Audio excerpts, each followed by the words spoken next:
When I say the word faith, what comes to your mind? I guess I would say belief without certainty. Can you elaborate on that?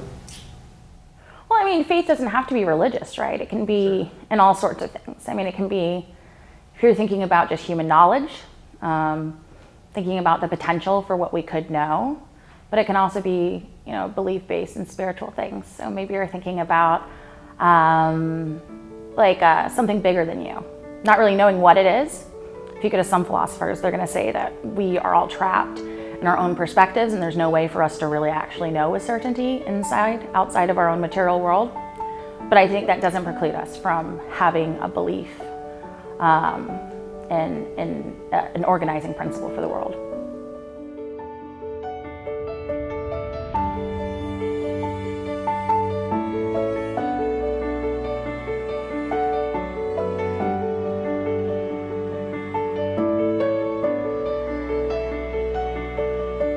My name is Colin Jung. My name is Amanda Mumphrey. My name is Stephen Pagel. My name is Logan Wong. Aaron Phillips. My name is Graham Shear. My name is Adrienne Scott. Hallie Montgomery. My name is Liam Cochran Price. My name is Rick Dunkel. I'm the executive producer of this film. I'm also the instructor of COM 341, making the documentary.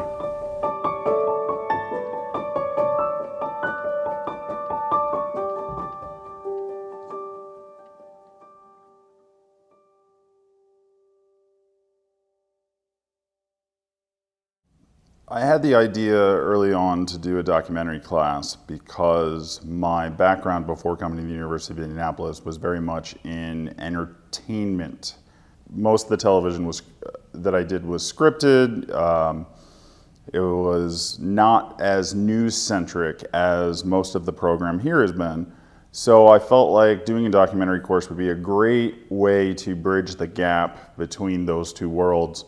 And quite frankly, I'd only ever worked on one documentary in my life, which I was a story researcher, so the challenge of it was kind of appealing as well, because it's a completely different thing from anything I'd done before, and it felt like a great way to kind of us all learn at the same time while combining the skills of what this program has done and what I've learned over the past 25 years. My name is Rick Dunkel. Welcome to COM 341. It's a special topics course in making the documentary. So over the course of the semester, we're going to put together a documentary feature film, and each one of you will participate in the 3 phases: pre-production, production, and post-production. I've been thinking about what kind of a topic we could work on this semester, and I want to see what you think.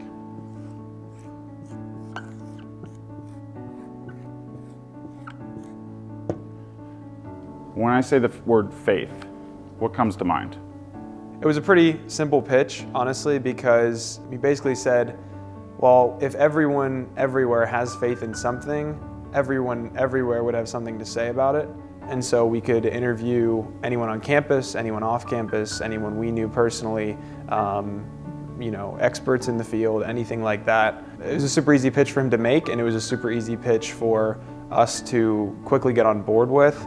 The responses from the class were extremely different. Everyone had a different definition of the word faith.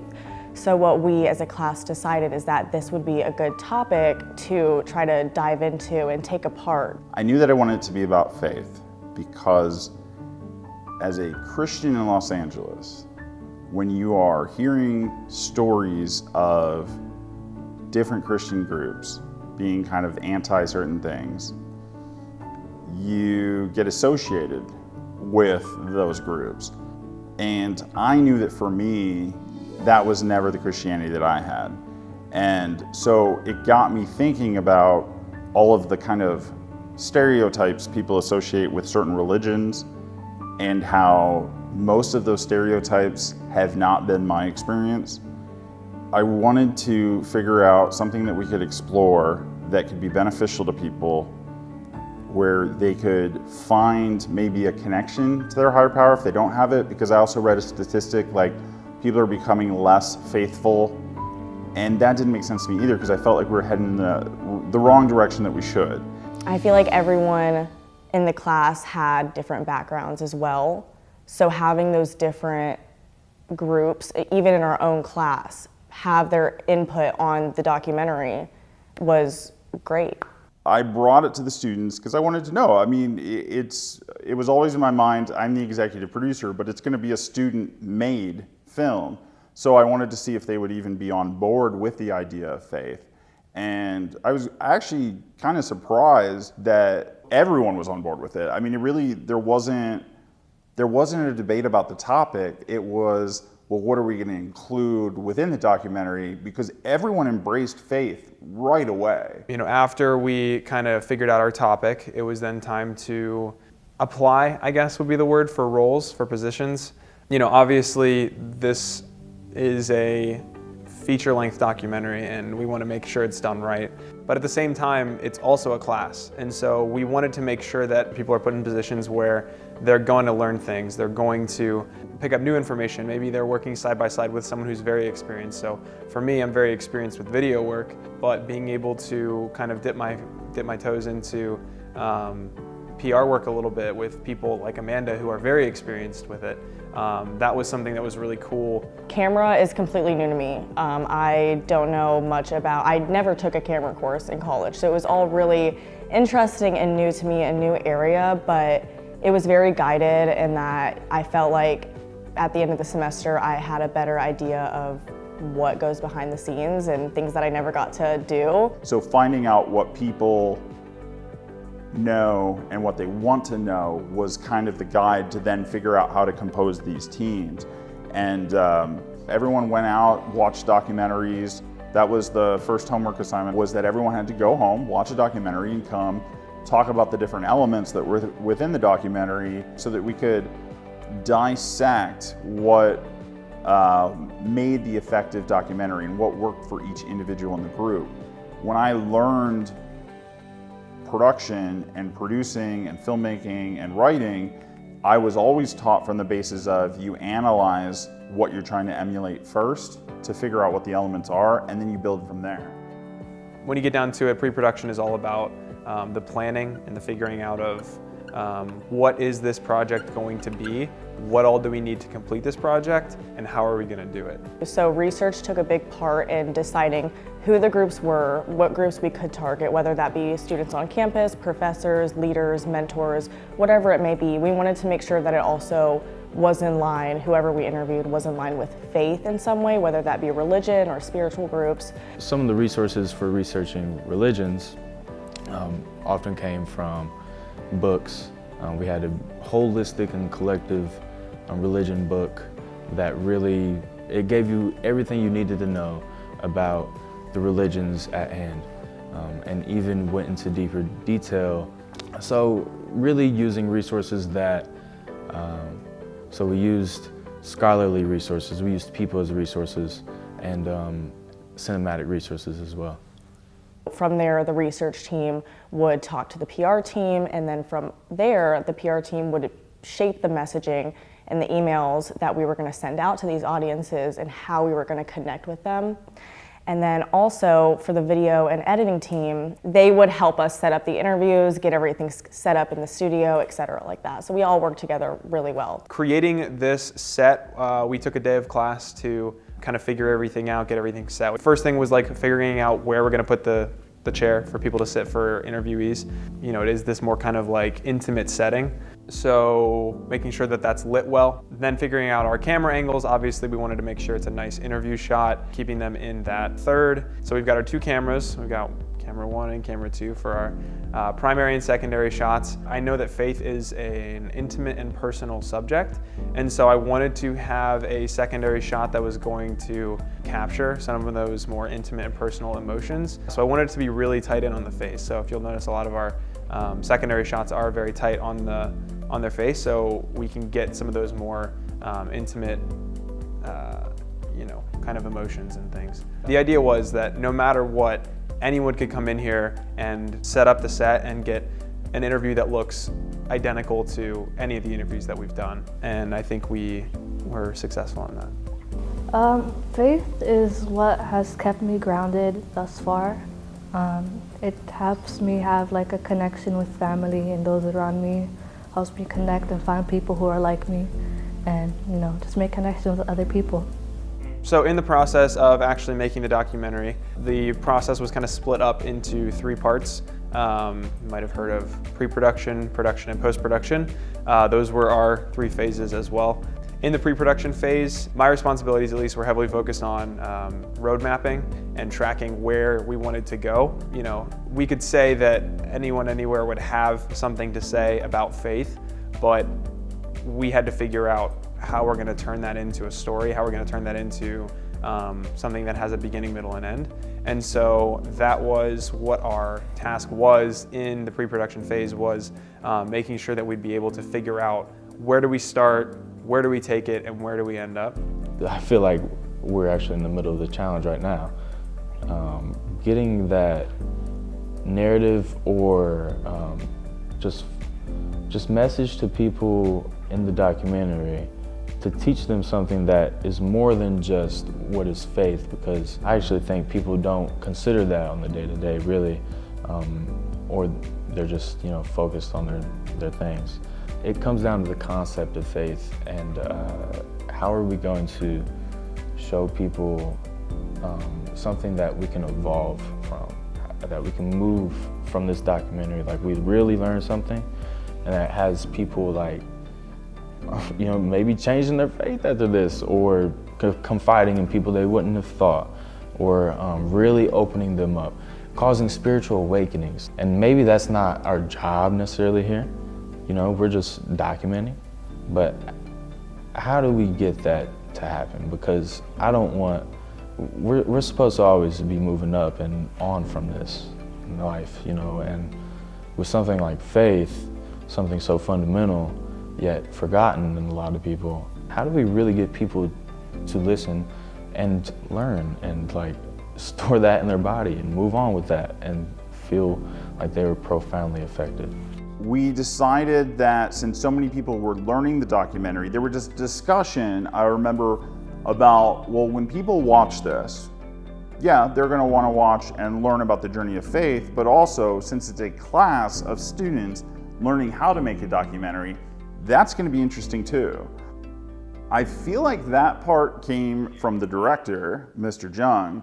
Yeah, so in our homework early on in the semester, our first assignment of the semester actually was to watch a documentary and analyze it, take notes about what we liked, what we disliked. And the documentary that I watched was called Senior, produced and directed and everything by Robert Downey Jr. and his father, Robert Downey Sr. And I was very intrigued by the structure of it, because what people would normally call breaking the fourth wall was a norm for this documentary, and I thought that would be a really cool thing to include in ours. I remember the 1-sentence pitch that I gave to our producer and Professor Rick was that this is not just a documentary about faith, this is a documentary about students making a documentary about faith. That was kind of where that kernel came, where it was, okay, well, let's get as much behind the scenes and talk to people about what they're learning in terms of the documentary, and get on film the explanations of how we're making certain parts of the film, so that those people watching the film aren't just learning about faith, they're actually learning about the process that we went through over the 15 weeks as well. And it just adds a wonderful extra layer to the film. So when I think about faith, one of the few things I think about is the search for the truth, and I believe that's what my faith is. I grew up in Nepal. Nepal is majoritarily Hinduism, where 80% of population is Hindu. So I learned a lot of Hinduistic mythology, grew up with different stories that was Hindu related. When I was into Buddhism, one of the few things I learned was that a lot of things that was taught to me as a child was not really how I should see Buddhism. So I took my own sect into understanding Buddhism better. I started reading more books. I started meditating on my own.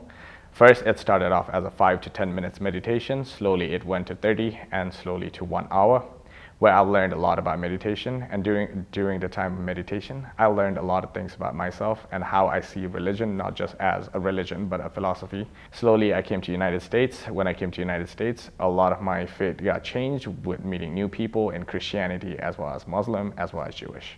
I do believe that every people can have faith, and faith is an interesting thing that people should carry, because it is the search for the truth.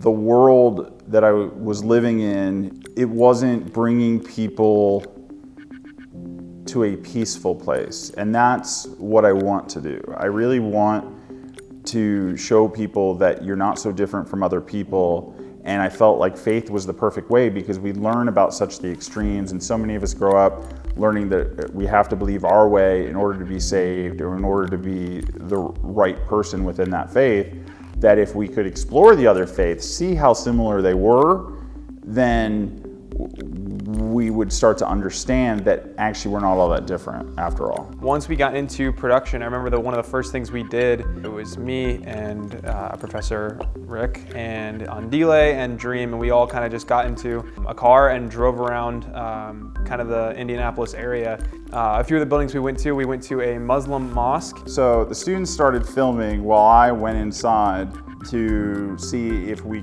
could film inside and find out who to talk to. And I believe we got the story of this on tape in the car. I went walking around and I came across this like shelves that were set up where people had put their shoes. And I was like, oh, I'm not supposed to wear my shoes in here. So I took my shoes off, and all the adults were in shoes, and now I and every kid in the place was in socks. It was my first time inside a mosque, and that's just, an explanation of, when you get exposed to different cultures, prepare that you might make some mistakes. But they let us film. After we left the mosque, we got a lot of good footage on the exteriors. It's a beautiful mosque. I think that seeing the outside of all the different buildings showed each religion worships in such a different way, but they all worship a very similar thing. And so when I went home that night, it made me sort of realize that, in general in life, we all live these completely, totally different lives, but all here at the same time. And that to me is sort of what religion kind of is, and that people have different thoughts and opinions about so many different things, but we're all here at the same time living the same life. Overall, it was really interesting going and seeing the different temples and everything, the architecture, the beauty of everything. It was so many hidden gems. It was really fun. I enjoyed my time. It was good to get out and see what life is about. There was such a widespread of diversity, just in every way. Some people were wearing more traditional kind of Muslim robes, but other people were, walking in wearing athletic gear and whatnot. So things were similar in some aspects, but also different, unique to its own. There was difference in the architecture of the buildings, the location of the buildings. A lot of the locations were secluded and gated. Honestly, I think my favorite moment of the day was Colin hanging out the window, out the sunroof, filming a church that we drove by. So after we left the mosque, we headed downtown Indianapolis. There was a church there right on Monument Circle that I had gone to many times. So I thought, well, number one, it's a beautiful church and you get to see parts of Indianapolis, so we'd get good footage there. So when we went in, it happened to be during their afternoon mass. So we couldn't really talk to anyone at first. So we just kind of took position in the back, got some footage there. And then again, since I've been to church so often, I knew how we could go around, go through the kind of side entrance. And in the midst of that, we were stopped. And so it's funny because we got kicked out, but. As we were going through things and just walking around the building, we may have run into a little bit of trouble, so to speak. And we were asked to leave, but I think that we got the stuff we needed, and which is good. But I think that it wasn't a big misunderstanding sort of thing. It was just an innocent mistake, I'd say. So my parents both grew up Christian. We were raised going to church since as soon as we could attend church. There's not a time in my life where I was not at church. So it's always been a very big staple point. My parents always prayed with us before we went to bed every night, before we ate any meals. So it has just been probably just a huge portion of my life growing up. I guess probably the biggest testimony of faith from somebody other than myself was my mother. My sister was in a really bad car accident when I was in about 6th grade. She was at Riley. She was there for 11 weeks and she was not predicted to survive it. And my mom held so strong to her faith, and she talked about how she had a vision of just angels over top of my sister's hospital bed. So just knowing that it's usually in those type of situations, either people cling to their faith or they lose their faith, but instead she chose to believe that God is good and that he will have good come out of this, even when you can't see anything good being able to come from it. And so I think that's a really big testimony of faith that I've witnessed.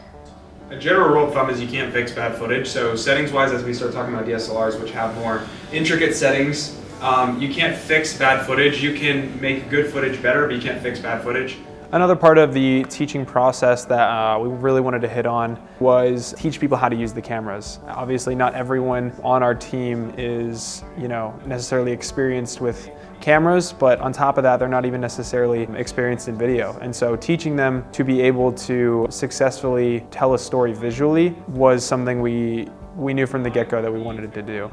Rely on the technology to amplify what you're doing, not to sustain what you're doing. B-roll, probably going to be moving around. Obviously you're not going to be running around, but slight movement is good for B-roll, or stationary, but something moving in the background that lets it know this is not just a picture, that it's an actual video, is obviously good. We shot the entire documentary on DSLR cameras, and I think a few of the personal cameras that we used were mirrorless. So, as student documentaries go, pretty low budget. But I'm a big believer that the quality of work is about who's using the equipment, not necessarily the equipment itself. And so we wanted to make sure that people were confident in the shots they were getting, and they were confident in their ability to use the camera, maneuver the settings, and do everything they needed to do. They were setting up the camera, and then it was on a projector displaying how to do it. I thought it was really cool, even though I knew how, but I thought it was very cool to see it from a different way, I guess. I thought it was very beneficial for those who didn't, because they went from what you need to do, step 1, all the way down to the last step. So I thought it was very good and useful for those who've never used a camera before. Just growing up, I wasn't super religious, but I still had to go to the temple and everything. So kind of just my childhood comes to mind. While I wasn't super religious, I do believe, growing up in my culture, we do believe in one God. We believe in going to the Gurdwara, which is the Sikh temple. We have things like Seva, which is basically helping out throughout the Gurdwara. They don't hire people. Everyone does it willingly by volunteering. I think of Langar, which is basically food for anyone who comes to the temple, whether they are Sikhs or not. I was born into it, yes. They grew up. My dad used to tie a turban and everything. Growing up, I couldn't cut my hair because that's one of the pillars of Sikhism. I obviously eventually did cut my hair, but I still believe in the faith. I'm just not super religious. Other things that were obviously super important was getting connected with people to interview. Obviously we have 20 plus people in the class to interview, and again, it's been awesome to feel like I'm getting to know my classmates better in hearing them talk about something that's personal to them. When I say the word faith, talk to me about what comes to your mind. When I think of faith, I think of something that I believe in, which is the Lord Jesus Christ. And that's because I grew up in church and as a Pentecostal apostolic. And that's honestly what I think of, being raised that way. My whole family, we have churches and stuff, so that's basically what I think of. But then also knowing other people and knowing what they believe in, I think of what they believe in as well. So just different types of cultures, actually. I think of culture. Faith to me means something that you believe in and something that you base your day on that, and how everything throughout your day kind of plays into what you think a higher power is. I would define faith as a strong belief, or having a strong confidence in something or someone. Growing up, I was raised Muslim, and over the years, I've transitioned a little bit to more of Christianity because I'm surrounded by Christianity, and I just want to explore different faiths. When I think of faith, I think of just what I believe in, what I've believed in my whole life, what drives me, what I have to stay motivated by, what I have to look forward to every day, and just what I'm passionate about. I feel like faith is a sense of feeling like you belong somewhere, that you're meant to be here and you have something to do in this world. For me personally, I have faith in things. I wouldn't say I have just one faith in general. I don't think everyone has to have faith in something. I think we are all put here to do whatever we want. And I think that's the beauty of free will. I think trying to feel like people need faith is kind of being biased in a way. I don't think it's a necessity for all people to have faith. I do see it as a benefit though, just like a healthy benefit, like to have something that keeps you going, you know? So I feel like having faith is really beneficial, but I don't see it as a necessity. Faith to me is sort of having, I wouldn't say a guideline, but having something to live for. Because I think without faith, it's hard for people to follow a path in life. And I think that, to me, it doesn't, well, I'm a Christian, but I think it doesn't really matter which religion you follow, as you following like a direct path to the way you act, the way you behave, the way you treat other people, and the way you want to be treated yourself. And I think that faith has a really good representation for all of those aspects in life. I personally define faith as something that I think can lead people into being a better version of themselves. I don't necessarily think that you need a specific faith to do that. And to me, it just makes me strive to be a better person, really. The stuff I've been working on throughout the documentary, are actually the sound bites and getting the last one or two sound bites. And what I've learned throughout the documentary making process that you have to do a lot of extensive research and that there's a lot to cover in a documentary. Well, the documentary process itself has been good, but stressful, but good stress. A lot of hard work, like working as a team, so that's great.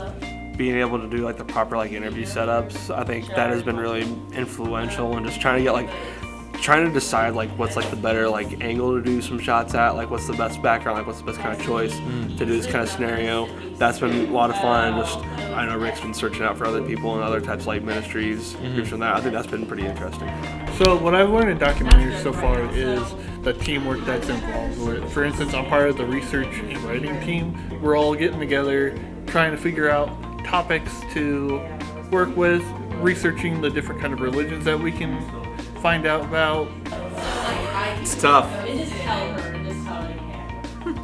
That's what I've learned. Yeah, it's hard. It's harder than I thought it would be. But it's a lot of fun. I like reaching out to other people and then learning about different religions and faiths that I wasn't familiar with, but now I'm kind of learning more about. Today we were told by Rick, or assigned to, first of all, talk about the social platforms that we're going to be using to promote the documentary leading up. We're also trying to figure out a post schedule, and then we also came up with post ideas. We just talked about one of those being sneak peeks and snippets of the film itself, so yeah. We decided on what's going to be included in the post, what days we're going to post it, who's going to be in the actual post, what people we want to be interviewed. The interview went great today though. It was really insightful, learned a lot about Dr. Greenan, so yeah. Yeah, I thought it went really well. Katie Greenan, Dr. Katie Greenan, she talked about basically what faith meant to her, and when she prays, she really talked about prayer and how that's really important to her. And then she also spoke highly about just her Catholic background and her religion. Oh, the interview with Dr. Katie Greenan went great. She talked about some of her research and then her personal stuff. Her research is on prayer and spirituality of a bunch of leaders, political leaders. So it was interesting. It was good. So when you hear the word faith, what comes to your mind, or what do you think about? I think about a belief or trust in something or someone greater than myself, so it can't necessarily be proven or seen, but rather felt, and it's grounded in an individual. And there are many different types of faith, such as religious. I was baptized and confirmed Catholic, so I was born into it. My parents are both Catholic. They both went to Catholic schools growing up, and I've heard stories. My dad actually was slapped on the knuckles with a ruler by a nun, so that doesn't happen much anymore. I have learned about different religious faiths and traditions by reading and research and learning about other people's faiths by listening. I think having a faith or a belief in someone or something greater than oneself is important. It helps to center oneself. So for me, it provides self-awareness and presence. I can go within instead of identifying through someone else. And that's what faith does for me, and I think can do for anyone. So in the process of a student-made documentary, obviously we thought we wanted to include something a little bit different than the normal interviews.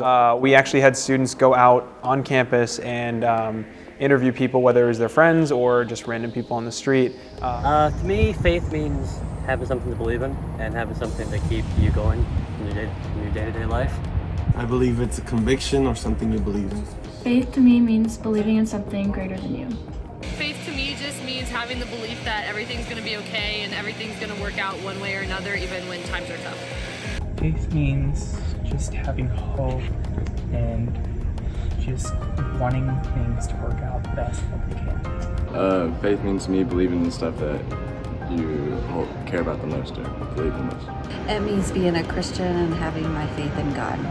Just means to me like a belief in something that you're really passionate about and nothing else would ever break it type of thing. Faith to me is what sets like your morals and your beliefs, like your life.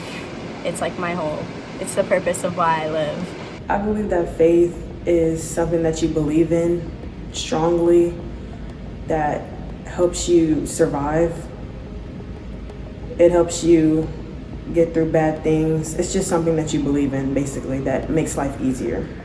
Faith to me means being able to believe in something just because it's what your heart follows, and being able to go to something, whether it's like your Bible or just praying, and being able to feel comfortable in that scenario.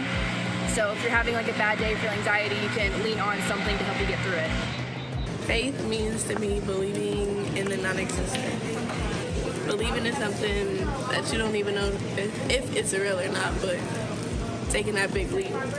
To me, faith is believing in something bigger than myself, something I can't necessarily understand all the way or explain, but still like wholeheartedly believing in it. I think faith means a devotion to something, whatever it be, and a commitment to that every day in your life without even having to try. Faith to me is a basis of my beliefs. It's a community around my home, and it's an important part of my life. Faith to me is kind of like a backing, like the Bible always talks about like a solid rock. Faith is kind of the thing I can fall back on. When I have nothing else to hope for, I still have my faith. I still have God. Faith is kind of what keeps me driving, what keeps me hopeful when things seem like it's not going to happen, when things seem to not go my way. Faith is the thing I rely on. So I guess faith to me is something to rely on, something reliable, something I can bet on always.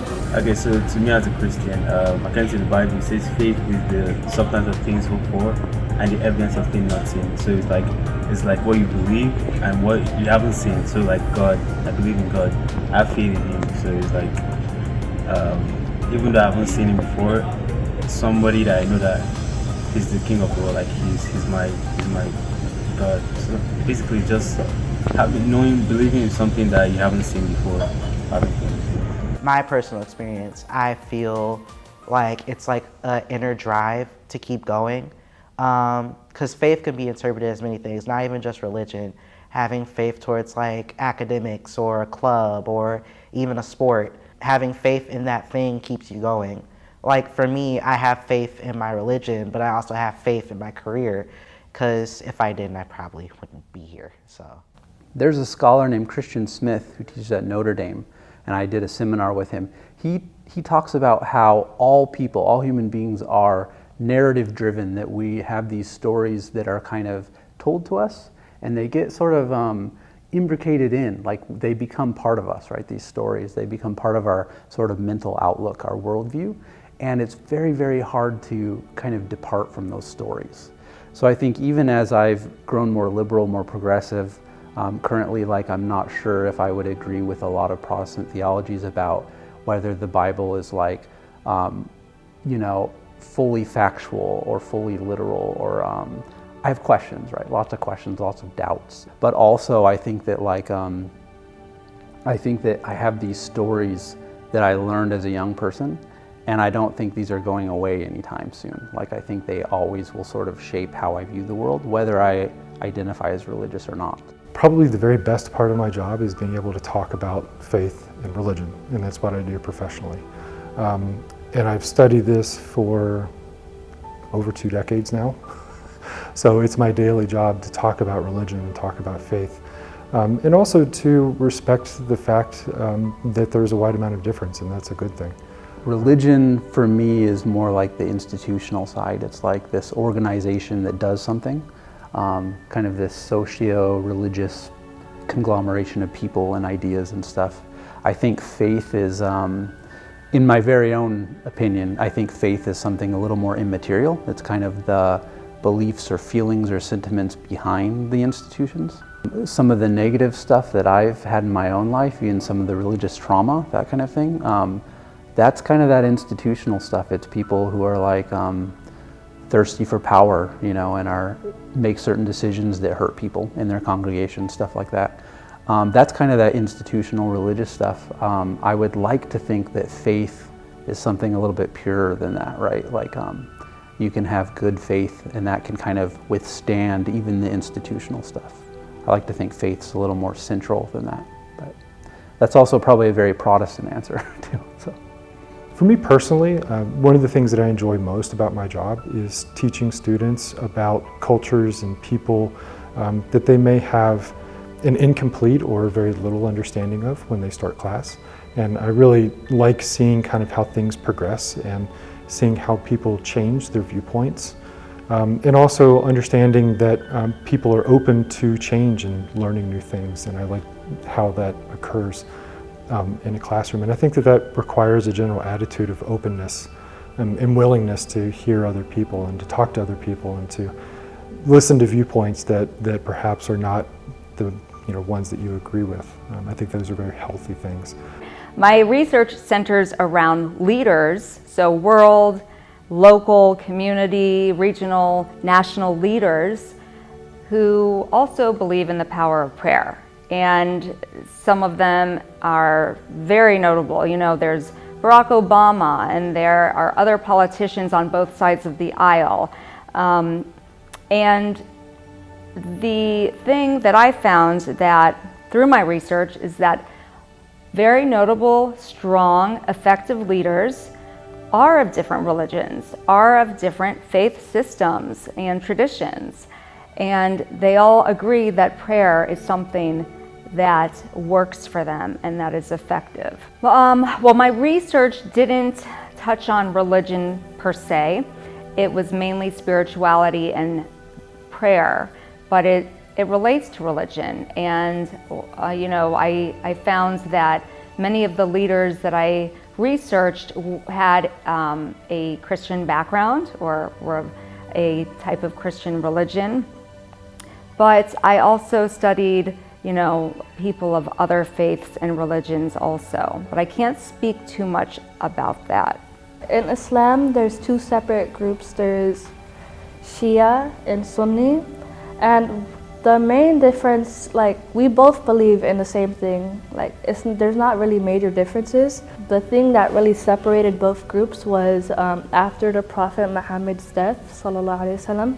After he died, they needed to assign a new person to take over the religion of Islam, to be the leader for Islam. Shia believed only people who were blood related could be leaders, and then Sunni believed anybody who has like good faith could be a leader. So that really what caused like the split. But apart from that, I don't really think there's like really major differences in what they practice.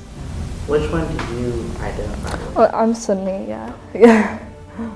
But for me, Muslim is Muslim, so it don't matter to me. Yeah, I mean, in terms of kind of the faith systems, there are, of course, lots of similarities and lots of differences. And as a religion scholar, I try not to overemphasize one or the other. Like, I think that a lot of religions are out to kind of answer questions about what happens after we die. You know, how do we live good lives? How do we be good, moral people? That kind of thing. But then I think it stops at a certain point, and then we get to a realm where the answers to those questions are so different that it's hard to say they're all the same, if that makes sense. Stephen Prothero, a religion scholar, has talked a lot about this. He says we can't overemphasize sameness because there's difference, and that difference causes stuff like wars and all kinds of conflicts, stuff like that. I know I learned a lot in the Episcopalian Church. It has a history of inclusion, but still has the rituals, which I think are really important and underestimated aspect about faith and religion.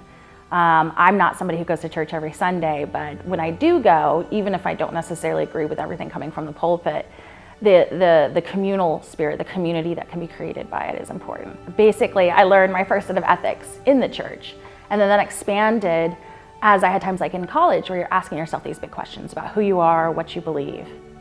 We live in a diverse society, and it is in my belief, it is a great strength of our society. And I think that also means that it's important that people have a deep understanding of other people and their belief systems. But I also think that religion provides a way that we can relate to one another. And I think that religion is kind of a nexus of ways that we can relate to people in very deep ways. And faith helps to kind of smooth out some of the finer points of religion. There's a long tradition of Christian theologians who are obsessed with doubt. So faith is sort of if we have faith, there's this thing on the underside that's doubt. And the question is how they play into each other and how much one drives the other, or can there even be faith if there's not this doubt, right? So I mentioned Kierkegaard before, and he describes faith as sort of this leap into the void, leap into something you don't know. And that's almost this nagging sort of doubt, like what if this just isn't true, right? So I think that faith is sort of hoping it is and trying to make the best of that. So doubt, yeah, there's other scholars like Simone Weil, who was she grew up Jewish, right? So culturally, ethnically Jewish. She was French and became Catholic. So she kind of left the faith of her origins, became a very progressive, radical Catholic and anarchist, that kind of thing. So she was very progressive. And she also, when she talks about her faith, she will use terms like the void. So she thinks that if you have certainty, if you're just 100% sure, there's something missing, because a big part of religion, a big part of good faith is this healthy sort of doubt that kind of drives you to ask questions. And I don't know, I think that if you stop asking questions, something's the matter. You know, I think you always got to be kind of looking for certainty in that way. I don't know if anyone can ever 100% arrive there. I consider prayer as a form of meditation. So you hear about meditation, it's, you know, transcendental or whatever kind, different breathing techniques. You know, it's all about meditation. Well, I think prayer is that, because you are in the now, you are present, you are going within yourself, and you are able to listen to what's going on when there's silence. And I believe that's a meditation, because meditation means kind of going into oneself and being quiet and letting everything kind of rest and be quiet. What are the Sunday religious things so we can avoid them so that we're not I was never good with cameras before this, and I learned how to film. I learned a couple things from Andile. Andile helped a lot. I didn't know he knew that much about film and cameras beforehand, and he really kind of opened up the world of cameras to me. Other than that, I learned a lot about everybody else's faith and everybody else's opinion on faith and stuff like that, and how all of us can have different opinions on stuff but still kind of see in the same light. I wouldn't say I've learned more about my own faith. I think hearing about other people's faith is the biggest thing that I've learned. I think seeing how everybody's faith is different in a little way to themselves is the most amazing thing that I've learned. There could be two Christian people, two Catholic people, but at the end of the day, they've been raised different ways, and the way that they view faith is going to be completely different even though they have the same religion. So I think that's been one of the biggest things that I've learned about other people. I've learned a lot about my own faith, because over the course of this, exploring these other beliefs has really prompted me to sort of, closer examine what I know through a sort of, outside perspective, even though it's, what I've been familiar with my whole life. And it's changed my perspective on a lot of things. My outlook on everybody else, I think, has changed a little bit, because everybody else has a different opinion. We could believe the same thing, but they have a different view than I do. And everything that I believe, they could believe the same exact thing, but they see it through a different lens than I do. And so hearing some of their things and hearing some of the things that I have said, I think we've moved together. Hearing some of the things that some of the other classmates have said have really opened that light to me. I'm looking forward to finishing out the documentary, editing it all together, seeing how it turns out, to put together a lot of hours of content, hours of footage and stuff like that into one cohesive story and one cohesive film. This documentary has really allowed me to listen to others and their religions and what they believe, and kind of open myself up and be more perspective of what other people experience and what they choose to experience with their faith. I'd say my perspective on other people's faith has changed a little bit over the course of this documentary, towards me realizing that there's sort of a universal human aspect to faith. It's it's a universal thing. Everybody can have faith or has faith in something different. It's not unique to anybody. I'm most excited to see the final product, because I've told my friends and family about this, so I can't wait to see what our work ends up turning out like. For the second half of the semester, I'm really looking forward to being able to personally actually visit temples and stuff. We do have a Jewish temple lined up and a Buddhist temple lined up, and I'm very excited to be able to go and kind of immerse myself in the culture for a little bit and learn a lot more about it. Being able to bring together a large group of people from a bunch of different backgrounds to build something, and having each of their backgrounds benefit, because they all have their own connections, and that has led us to getting interviews, getting footage, stuff like that. My favorite part of the documentary so far, I think, is being able to listen to everyone's spiritual journeys and kind of being able to walk through what other people have experienced and kind of, get chills from listening to those type of stories, because I'm very interested in things like that. I've learned a lot about the long-term process of creating content and long-form content. Everything I've been a part of so far has been pretty short-form, pretty short-term, and it's been really cool to work on something that's going to, with a team that takes a long time to do and a long time to organize and put together, and so that's been really cool. We are super close to the end of it, putting the whole documentary together. We've worked hard the whole semester with so many little parts and pieces to eventually come together and make this amazing documentary. So I think I'm just really excited to see how it all comes together in the end. So faith for me is, being from a Christian background, is following the person of Jesus and trusting in Him, having faith that what He has planned for me is better than what I have planned for my life. My faith background is, like I said, from a Christian, kind of Protestant background. I've been in a number of different types of churches, but yeah, I grew up in and around church, youth group, that kind of thing, and yeah, it's definitely been a big part of my upbringing. I think that people have a faith in something or someone, so I think the question is more just who is it, or what does that look like? Definitely, I think early on in college, I struggled a lot in my faith. Like I mentioned, I had grown up in church, but I think the first year and a half of college was just really me searching, asking a lot of questions, not making assumptions about things. But it was a tough time, but definitely ended up growing a lot in my faith through that.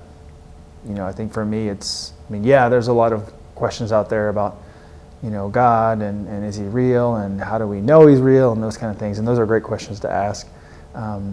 But yeah, I think that there's a way to really know God personally. Going to the Muslim mosque was a really cool experience. Driving up to it felt very out of place, but not in a bad way. It just felt like someone had picked it up from some more grand place and dropped it into, rural Indiana. That day we went to the mosque to actually film indoors I'd say it was probably the first day that I was like, okay, we're actually making a documentary now. Before, when you're just sort of filming in class, it's like, we're just sort of seeing what's like happening in class. But when we went to go film at the mosque, we got to walk inside, see this beautiful like ceiling design, and like seeing everybody worship, because it was during Ramadan, like I think the first couple days. And seeing the Imam up there preaching, telling his story and the story about Islam, it was really, I hate to say the word eye-opening, but it was. It was refreshing.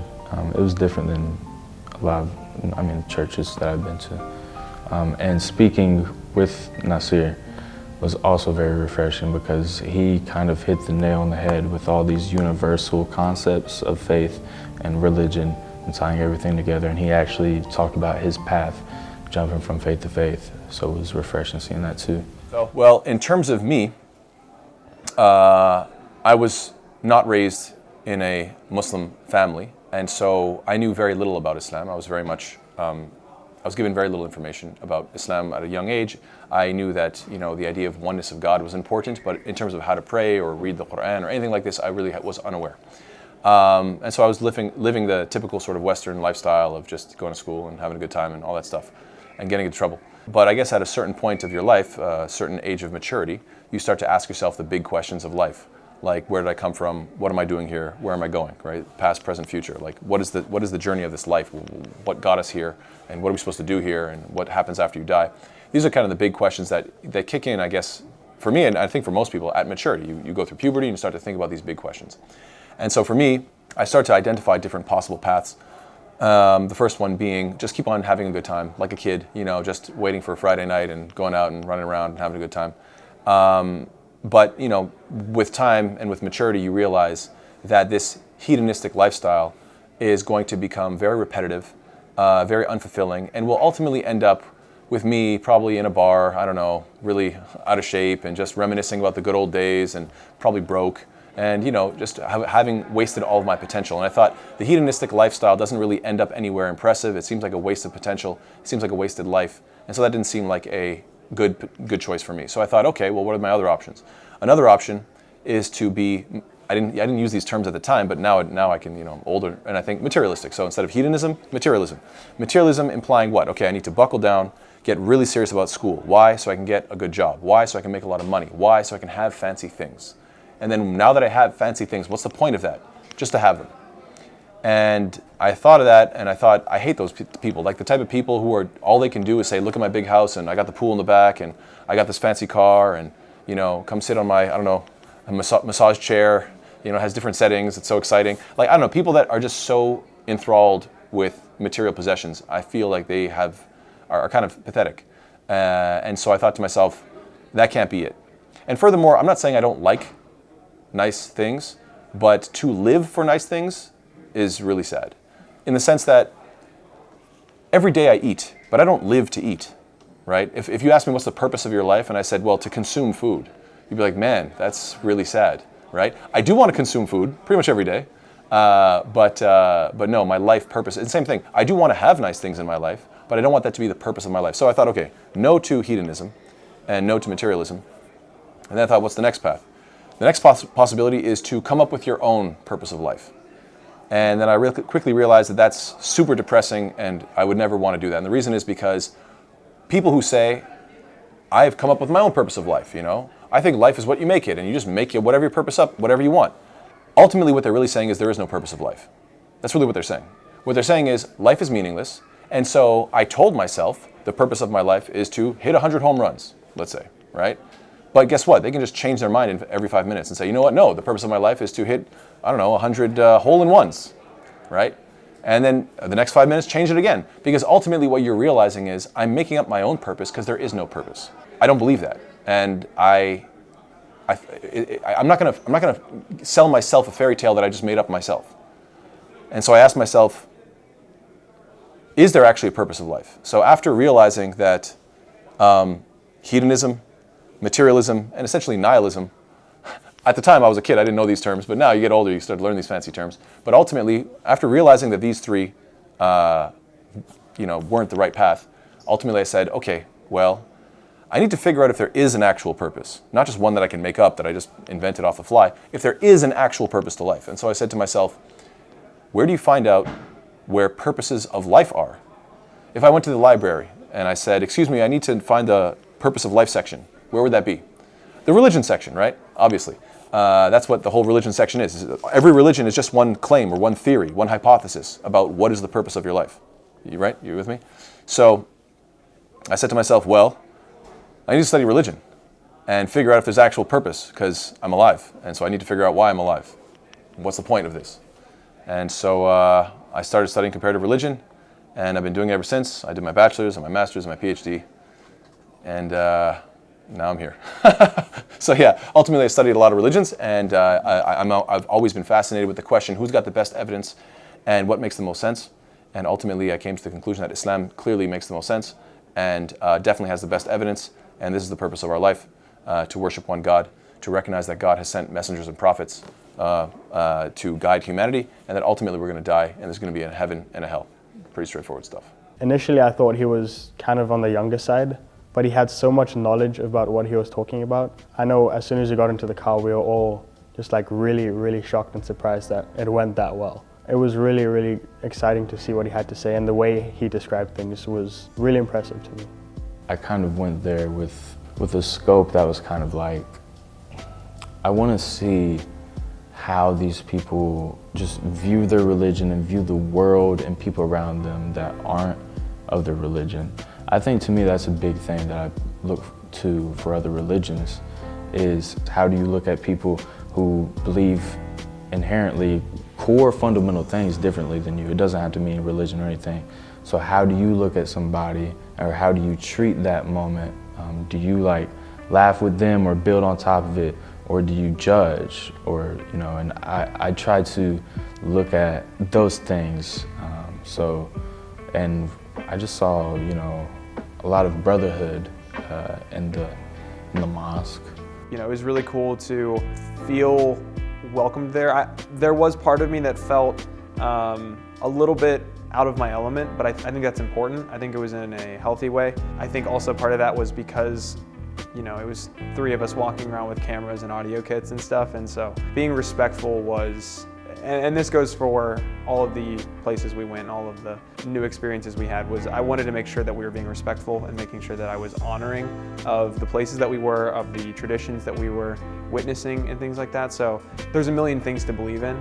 And so you shouldn't just force yourself to believe in something because people tell you to, or because that's what you've always believed. You should ask yourself questions. You should challenge yourself. You know, to hear that exact same message coming from someone who not only believes in different things than I do, but is a leader in a completely different faith, and to still hear him encouraging. Obviously, he ended with saying, I would hope that it would bring you to Islam, but he didn't say it has to. You know, there are other religions that could make more sense to other people. There are other faiths that could make more sense. There are other ways of life. You could study religion and find out that none of it makes sense to you and you don't believe in any of it. And that's maybe how your faith shakes out. Initially, when we got to the Buddhist temple, I was very surprised at how secluded it was, considering we just drove through Bloomington, where obviously it's like a little town, but there's like a lot of buildings everywhere, and you wouldn't think there's just this Buddhist temple just hidden in the midst of it. And when you're driving down like the long pathway, all you could see to either side was just big tall trees, and just like there was no sound, which I thought was really, really cool. And so that just, like the first impressions I had was just like serene, like really calm, and then I think that set the tone for the rest of the time that we were there. So his name is Lobsang Kunga. Lobsang Kunga, but we call him Geshe Kunga because Geshe is his title. It's Geshe like PhD in Buddhist philosophy. So we call him Geshe Kunga. And my name is Tempa Puntsok. And I'm the translator of Geshe Kunga.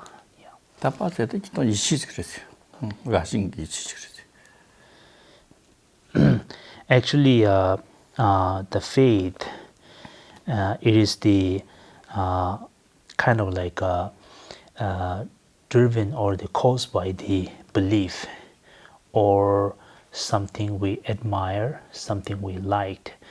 And when we have a strong liking or belief and so forth, we have a or maybe trust. I will say to use the word trust. When we have a trust, then we have a faith. Not everyone have faith. Everyone have the seed of the faith, but doesn't mean they all have a faith. And when I say they have a seed of the faith, meaning if we provide the or gain the whatever needed, then that seed can nourish, meaning nourish the seed of faith. When we look the whole the major religions, we all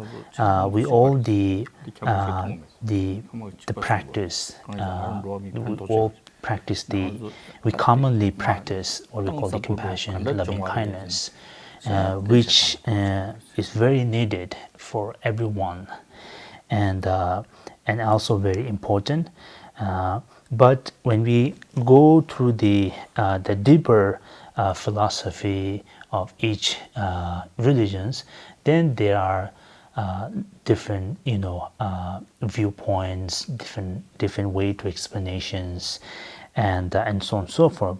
But despite them, overall, on the very importance, the message we all share, they are all same.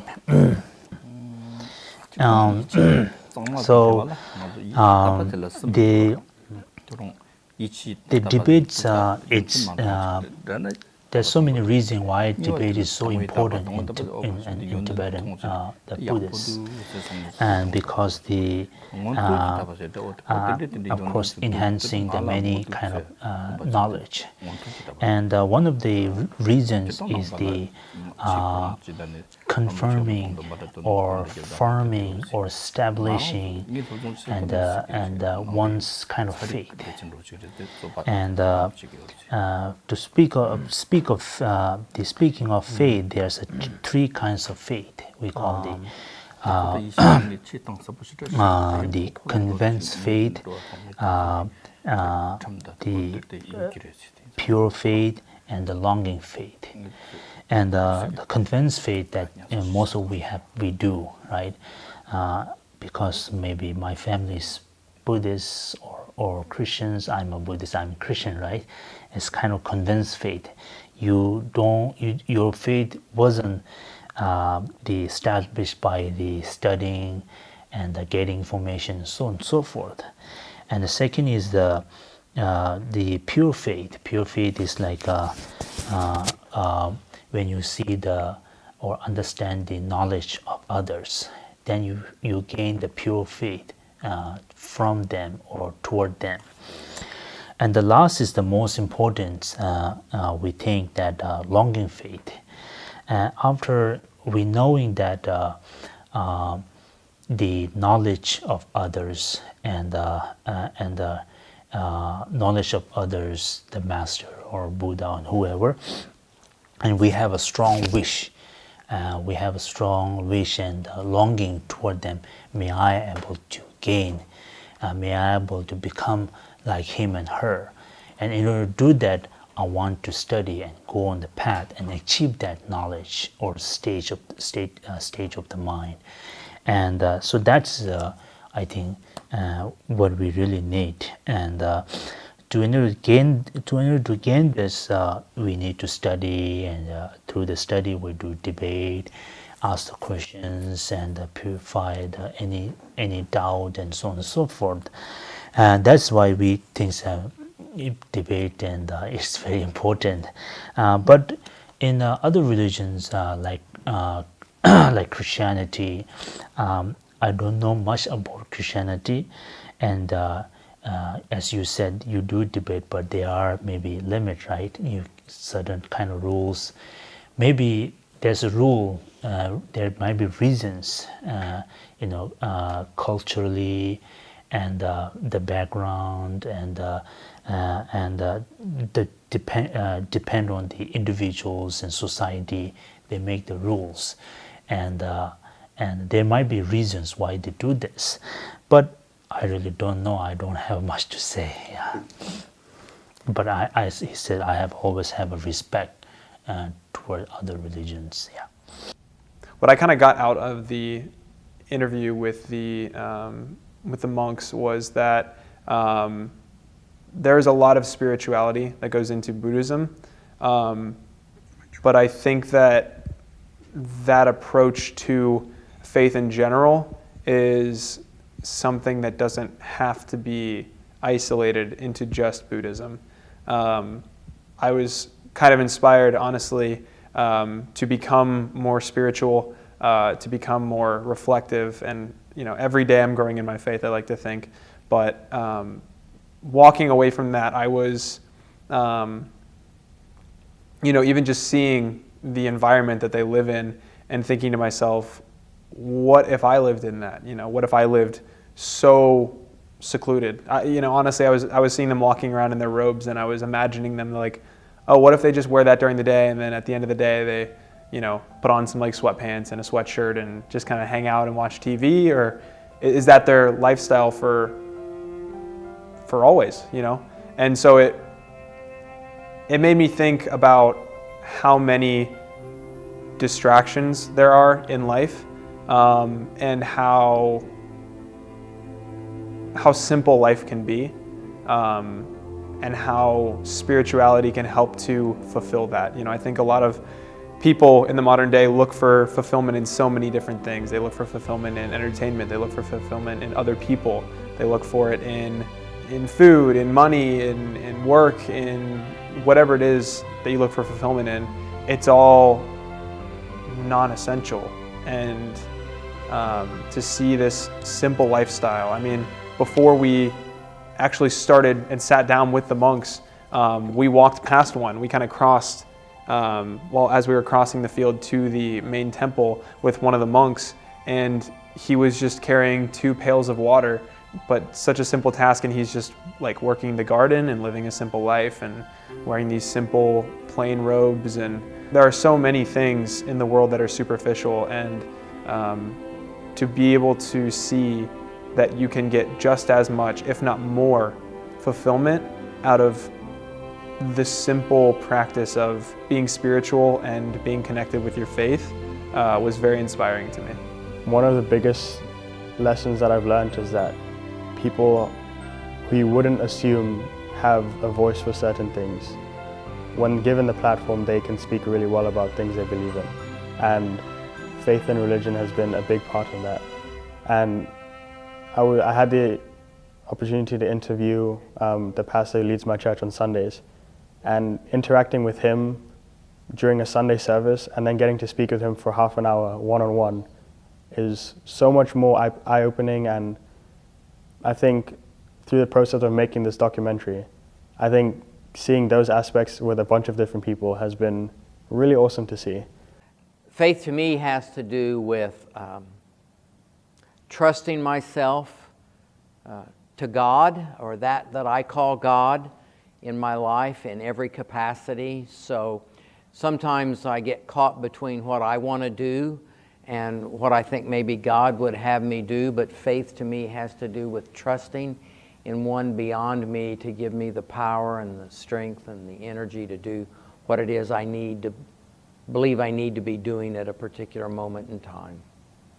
Faith for me is just all-encompassing for life. I don't tend to think of my faith as something that's like a section or a category. It kind of encompasses everything. I think of God. I think of my family. Faith has been a big part of my family.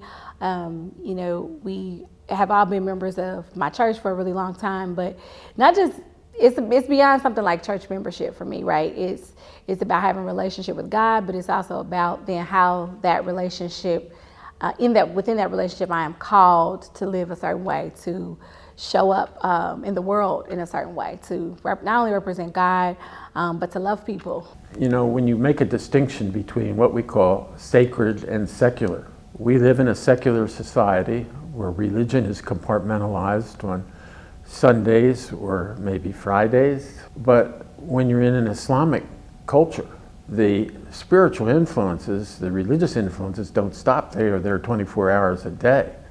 Everybody's always saying, Inshallah, God willing, constant feeling of faith around you. Yes, not your Christian religion, but nonetheless, you feel good about having people that are around you that are devoted to God.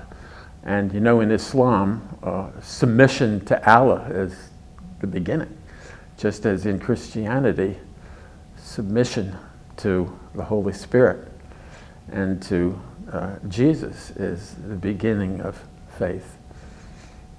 I have faith in science, and I don't see it, even though I used to get Bible tracts from my students and slip them under my door after I gave lectures on evolution.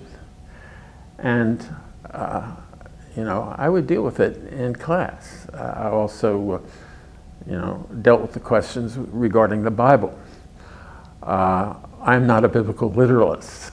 I look back at what the Old Testament said over and over again. You do not worship anything made by the hands of man. You do not worship idols. The whole Old Testament focused on the number one sin as being idolatry.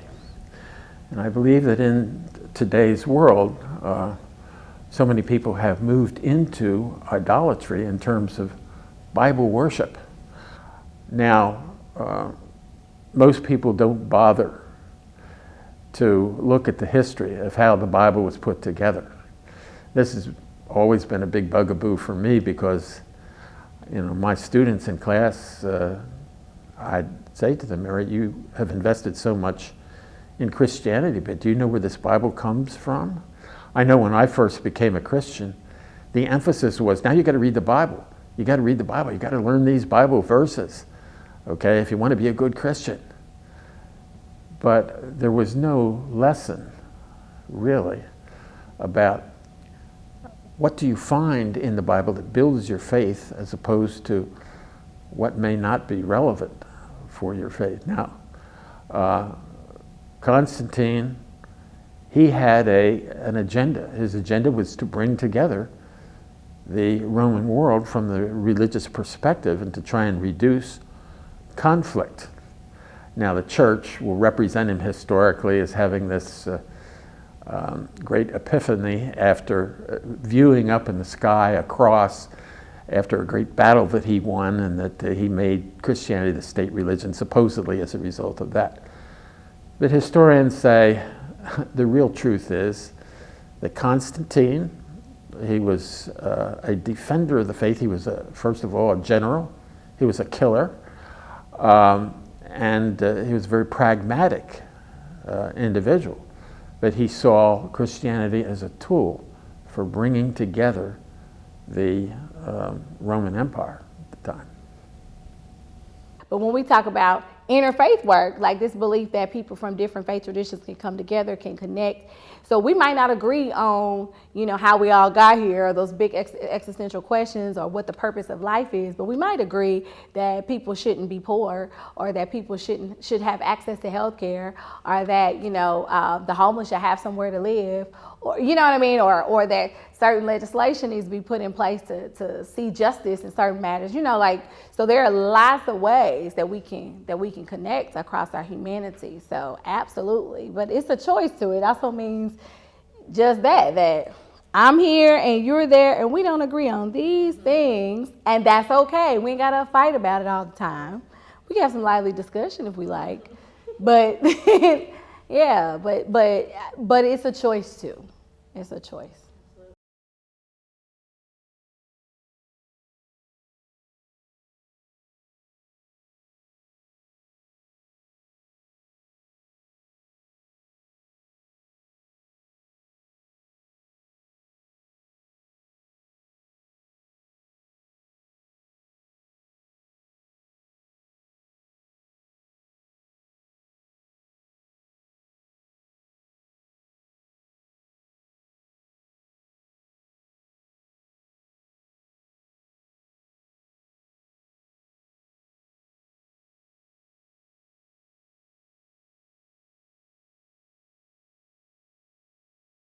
It's a scary thing to know that that's such a common thing. It's not. School shootings nowadays aren't breaking. It's news. It's not breaking news though, because it seems like there's one every day or one every week. They're common. Well, as someone who currently attends a religious affiliated university and is someone who went to a Christian school all through 5th grade on, it's crazy to me that I was in that demographic of that age group and that type of school, that type of student. I went to a little small Christian school just like that one for most of elementary school, and I know how much it centers around community. And it must be just absolutely devastating for those involved because, everything revolves around these people that, you see all day, every day. And again, it's being a community, based around faith, and, something tragic like this happens and, people are going to start, maybe question, their faith. And maybe some people see this as some type of, trial from God. But it just overall makes me, breaks my heart, man. I think it was very important to obtain those reactions because we are students. We are in college. Anything can happen. I think it was very pure of us to get the reactions as soon as it happened because it was very shocking to all of us. Honestly, I feel like a big part of it too is that there are sects of religion that spew hate. And so because of that, hate is spewed back. And I honestly think that's a big part of it too, is that if that hate isn't being spewed out from religious groups, if religious groups should stand for what their religions stand for and what their faiths stand for, and showing love to people and being inclusive and understanding and being those accepting groups, the lack of hate being spewed out will reduce the amount of hate being spewed back. It honestly has a lot to do with the way people think. It's hard when you don't believe in anything because you don't have anything to rely on or to seek when you need that type of help. I think that steps can be done to reduce this. I think a lot of it comes from people who are hurt who want to lash out in acts of violence. When I, as a Christian, know that I have a Savior, it makes me want to share that with other people, share the good news, share the gospel. But at the end of the day, I think there are a lot of times where you do need to just be a friend first. And that's the first step, is just showing whatever person is broken or lost that they're not that way permanently. They're not permanently broken. They're not permanently lost. They can be found. They can be fixed. Because again, it's up to them to recognize, I am going through this, but I can get through it. And that is the first step to the rest of the journey. I think when I think of faith, the phrase believing without seeing comes to my mind. I consider myself a believer, so I'm of the Christian faith. So when I think of faith, that's where my mind goes, is my belief in God, belief that He has a plan for my life, that I am His loved child, and that, He's in control of all things. When I think about, God having control, it's a loving gesture of God that we have the ability to choose to follow Him or not. God is the one who guides and the one who created, but as His creation, we are able to create paths for ourselves and to choose whether or not to trust in Him or not trust in Him. I don't see God as someone who just wants followers. I think He is someone who wants our hearts and wants us to genuinely want that for ourselves, and we've been gifted the choice whether or not we do that. Has anyone had any experiences or anything? My story is just so long. I don't know. Well, you have 4 minutes. Okay, so I was actually telling Rick about this the other day because it was crazy. So that day was probably my favorite day in class. I love talking about spiritual stuff, but it was very interesting to see everyone's interactions that they had with, the other world. Not everyone believed in another world or ghosts or coincidences or anything. So I thought it was very interesting to see all these people believe in one thing, especially something that I'm a strong believer in. And it was very interesting to see what happened to them and the stuff they experienced. I thought it was very cool. This conversation actually started maybe a day or two earlier, because I remember Carter, one of our students in the class, had said something about an interesting occurrence. And I kind of latched onto that because one of the reasons why I wanted to do a documentary about faith in the first place was because some interesting occurrences had happened to me over my lifetime. And I was like, wait, if you guys actually want to talk about this, we should do a day of this. So we sat down and we all kind of circled up, and I don't remember who we started with, but we just started talking about different occurrences that had happened through our life. And it was really interesting to see how many people, because at the beginning there were only like 2 or 3 of us that wanted to talk about it, but we kind of latched on. We're like, yeah, we're definitely going to talk about it. Let's talk about it as a group. And right before I had woken up, I was having a dream that me, my mom, Amber, and Alicia were all hanging out. And I've never met Alicia while she was living. I've only seen pictures of her. So I could fully something told me that it was her, and it was it looked exactly like her, but it didn't really look like the picture. So I was like, this must have been what she really looked like. And then I woke up and my ear was bleeding, and I was like, this is kind of weird. Didn't think anything of it. So I was sitting there, I was on my phone, and I got a notification from Citizens, and it was Alicia joined Citizens. And I was like, oh, that's so funny, because I was just having a dream about my Alicia and thinking about her. And I clicked on it.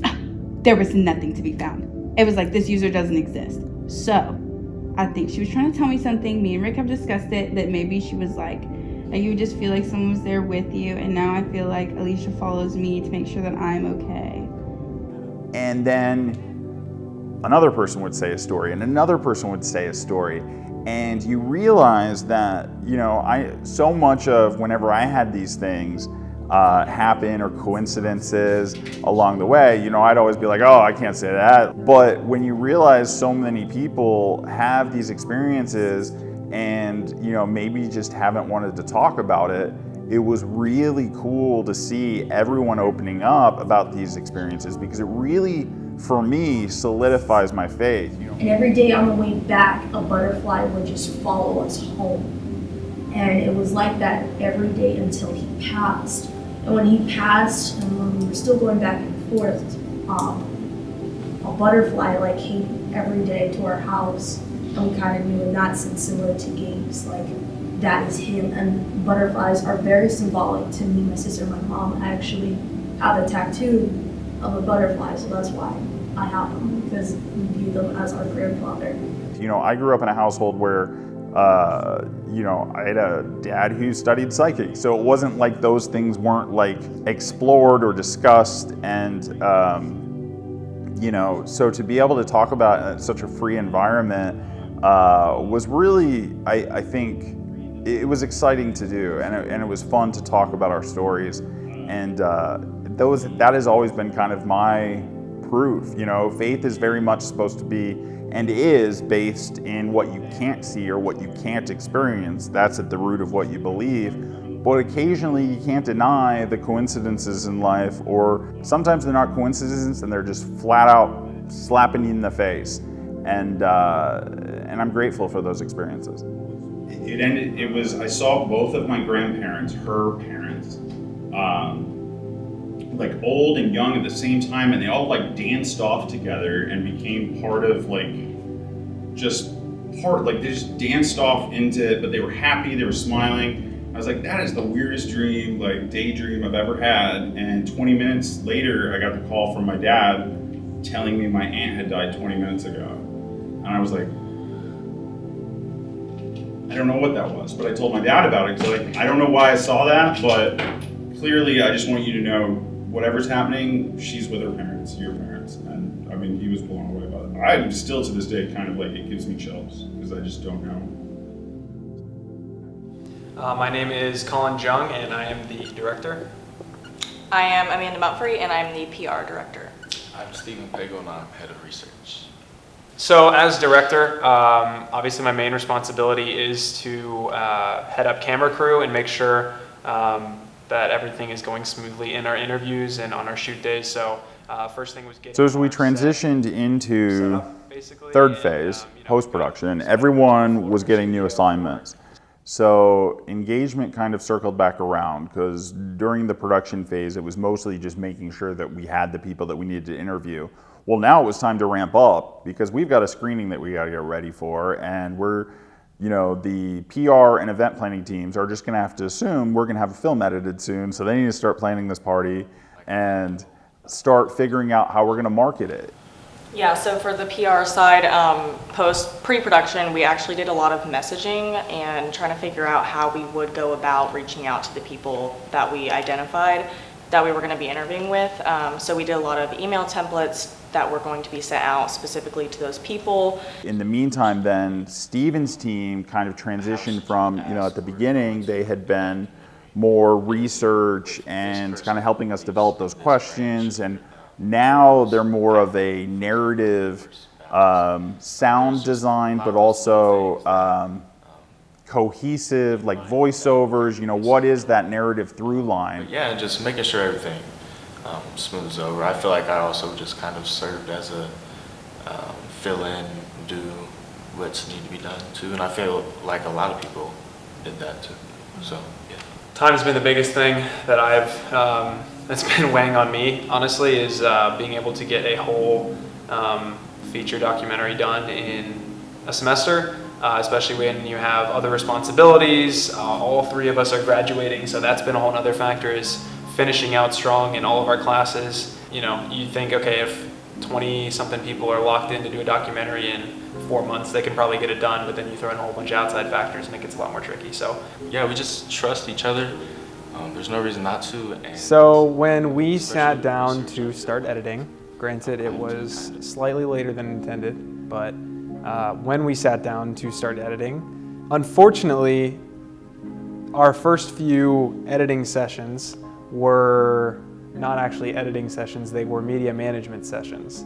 Our system wasn't terrible, but it was not at all optimized for the editing process, where rather than looking for footage based on where it came from, we needed to look for footage for where it was going to go. And we realized very quickly that that was not at all where that footage was placed. we have it in a much better place now as the clock winds down, and I think I have learned a lot for next time. Starting and continuing throughout the process with the end goal in mind and the full process in mind, the full scope of everything that needs to happen rather than just what are we doing right now, is a very important part of the process and is something that I will definitely take with me as a lesson from this project. There's also something beautiful about knowing that I'm not in full control, and as this whole project teaches me about all different kinds of faith, I think that having faith in the project and in the people that I'm working with is something that I'm still learning and something that I'm still trying to grow in, but being able to trust my team and know that they trust me and have that mutual faith in each other is something that is a beautiful byproduct that I did not see coming. We had to do the posters and the tickets and a lot of the social media posts. So the main point for the PR team is engagement.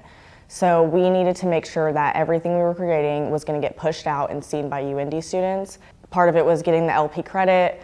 Another part, that was event planning too, but that, and also just pushing it out on different channels, on the UND TV channel, the community chat, which is a great tool, and also just posting our flyers everywhere, just getting the word out that, hey guys, this is coming up, because that's really important, is we need people to come see us. We actually reached out to other groups on campus and used our resources. We actually reached out to the journalism, the Reflector. I got to sit down, and I'm sure Rick, the professor, got to also sit down with the interviewer and get really good pull quotes about the story so we could also help promote it and get it out there, and I thought that was really great.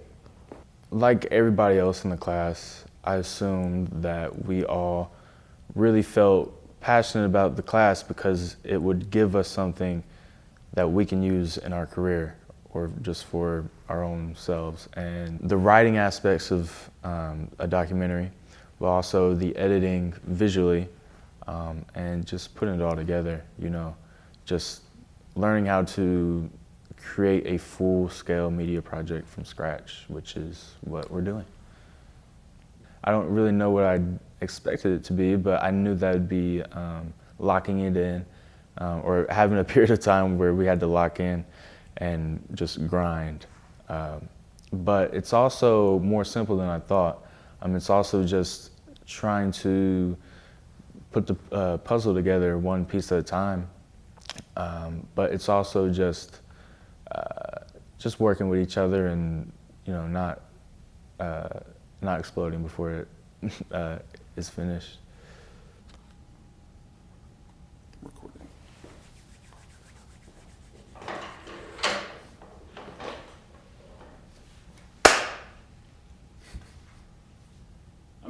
I just realized, am I asking you these questions or am I interviewing you about the documentary? Either one. Okay. When I say the word faith, talk to me about what comes to your mind. When I hear the word faith, what comes to my mind is a few other words. Trust, belief. I think that it's something that usually is isolated to religious context, but is, in my mind, something that can be expanded in a lot of different ways. My faith resides in trusting that Jesus died for me and that He has a plan for me, and that I am supposed to live my life for Him and trusting His plan.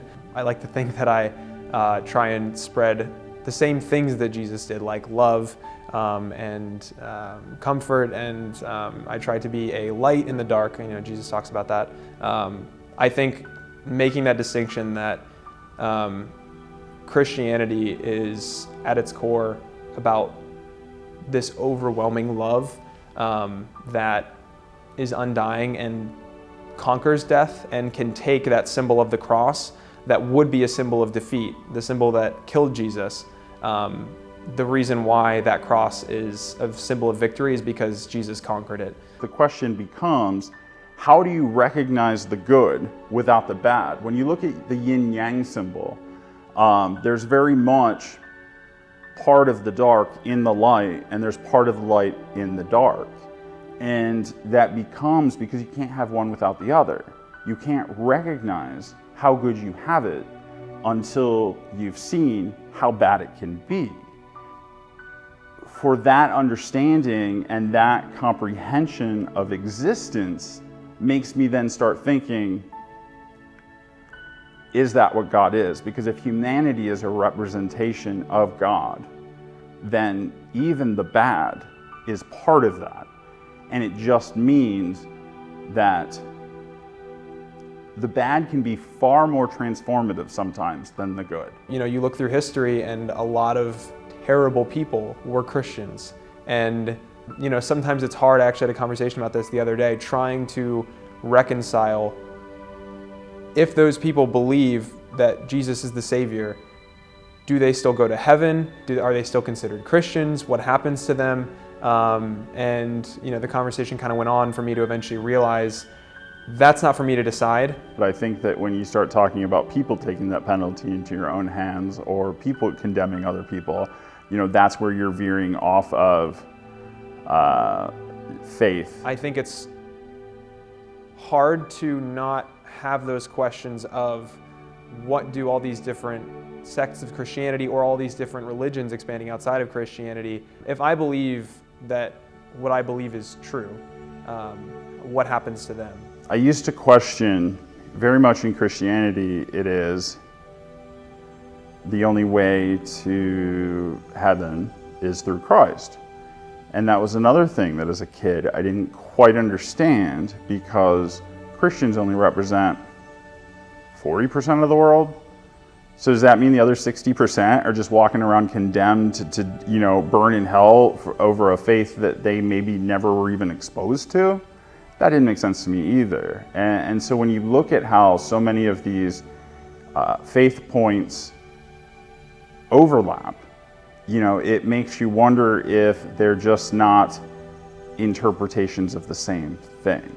And I say that because in my faith, the way I've evolved my depiction of what God is, what my higher power is over time, is that I realized how arrogant it is of humankind to even think they have any comprehension of what God is. It's like it doesn't really matter either way, because destiny is always going to say, oh, it's your destiny that you did that, and then free will is always going to say, oh, it was my personal choice. So they just negate each other, I feel like. If you wonder if you can have faith, yes, you can. You can have faith in whatever you want to have faith in. If you wonder about it, then it could happen to you, and you can find it in any way. I think of faith as believing in something more powerful than us. By definition, it is something that you can't always see. You have to trust that it's there and believe that it's there. If you want to keep looking for it, then I strongly advise, just because I believe it's something healthy to have in your life. You can have faith in something without being religious, but I wouldn't say you can be religious without having faith. Faith is something that you sometimes have to do blindly. Faith is whatever you make it to be. It will never leave you. You can always find it. I've developed a better understanding of why I go to church and what I believe in, and I feel like I've gotten a lot stronger in that faith. What a person believes in really defines who they are. I feel like a lot of people struggle with faith, so for someone to wonder if they can have faith, to just explore and see what's out there, because faith can be something. It doesn't have to be someone. It could just be a belief in something. Like, I believe in God, and I can kind of create my life around God, and the person that doesn't believe in God can create their life around whatever else they believe in. What's for me to decide is what I do with my life and what I do with my belief and what I do with my faith. I feel like in today's age, I think that we have a generation coming in with more open minds. I think you can have multiple different outcomes in your life. Everybody is, you know, a child of God and created in God's image. So even if it's atheism, I don't see why I shouldn't love that person, because, you know, they're just like me and you. They're here on this earth. People will want what you have, and they will ask you how you got it. And that is your way of spreading the word and spreading Christianity or whatever faith you believe in, is focusing inward on how you can represent that, as opposed to yelling and screaming at all the people that aren't living the way that you would have them live based on your faith. There are a lot of people in this world that I think would say that Christianity has spewed hate onto them, which breaks my heart because, again, at its core, Christianity is about Jesus and what he did and who he is. And Jesus' #1 message was always about love. I definitely just use my best judgment and, up to my own discretion. I feel like I do what's right, and I feel like I don't do what's wrong. I believe everything happens for a reason, whether that's something that happens in my personal life or just something that happens in like a friend's life or something like that. Every bad that I have experienced in my life, I can point to how that has shifted my understanding of things along the way. I think I still kind of struggle with faith. I just feel like sometimes my faith was at risk and I didn't know what to do, so I gave up completely. Or sometimes your faith is really strong, and other times in your life, it's almost like, where is it? Where's my faith? I would say that it's normal. I don't think we should be ashamed or shamed in general for losing faith. My brother, he died the day after Christmas, and I questioned my faith very heavily because I feel like, why would God put me through such a traumatic time like that? I think it's a normal part of being human is to question the things around you. You can get your faith back if you lost it. Just focus on yourself, do what makes you happy. No matter what is going on in your life, it can always come back to you. Believe that there's something and a way out of the dark spot that you may be in. It might not be overnight.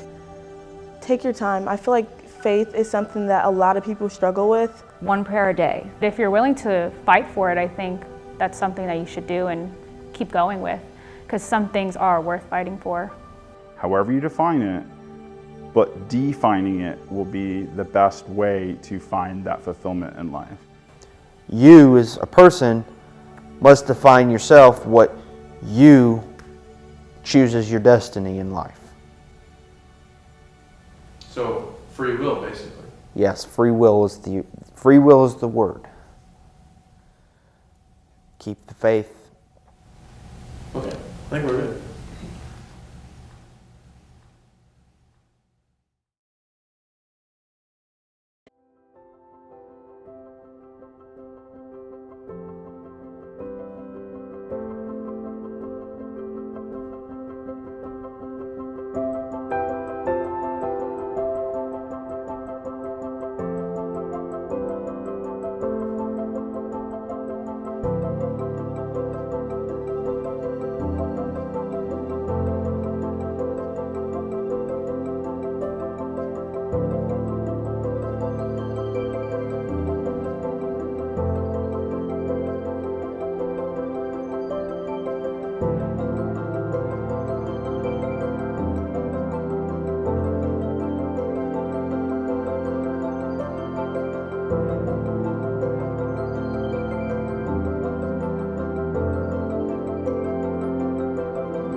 Start off, faith can be a very loaded concept. Okay, I'm so sorry. What is faith? What? That was the question. What does it mean? Huh? What does it mean? What do you say? What do you say, sorry? Faith. C'est destin? Non, ta croyance. Tu fais, tu crois. Oh, I thought it was like destiny. Faith is like the faith. belief. Yeah. Okay, I got it.